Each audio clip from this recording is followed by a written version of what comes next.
ছেলে আমার উঠবে না, চুপ করে তো শুয়ে আছে, বলছে মামা আজকে ঠান্ডা ঠান্ডা, আমি আজকে উঠবো না, আমি তো ঘুমাবো, আর আমার তো আজকে স্কুল ছুটি। আমি বলছি এটা বললে তো হবে না বাবা, সামনে পরীক্ষা, তোমার ম্যাম আসবে সকালে আজকে পড়াতে, তাড়াতাড়ি ওঠো।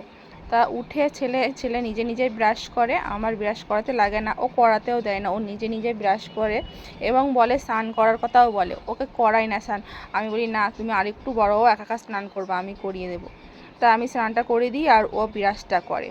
তা এদিকে বাবিনকে ব্রাশ নিজে করে এসে আমি খাইয়ে দিয়েছি। খাইয়ে দেওয়ার পরে দেখো বিছনা টিছনা ঝেড়ে নিলাম। ঝাড়ার পরে কালকে এগুলো সব কাচা ধোয়া করেছিলাম, যেহেতু অর্ধেক ভিজা ভিজা ছিল, শুকায়নি, ওর জন্য রাত্রিরে কী করেছিলাম, খাটের সাইডে সব দিয়ে দিয়ে রেখে দিয়েছিলাম।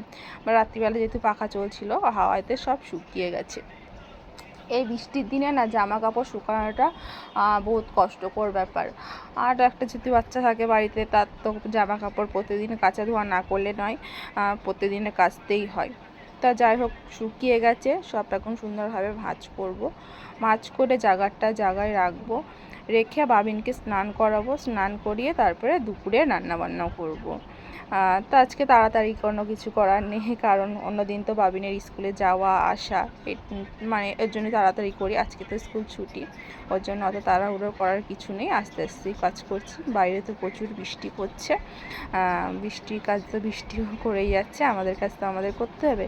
আর কি জানো, এক ঘর দুয়ারে না জামা কাপড়গুলো ঢিবি ঢাবা করে রাখলে ভালো লাগে না, ওর জন্য ভাবলাম এগুলো গুছিয়ে আগে জায়গায় রেখে দিই, তারপরে আমি সব কাজ করবো। আর এদিকে জামা প্যান্টটা একটা সাইড করে রেখে দিলাম, ওটাকে বাবিনকে স্নান করিয়ে ওটা পুড়িয়ে দেবো।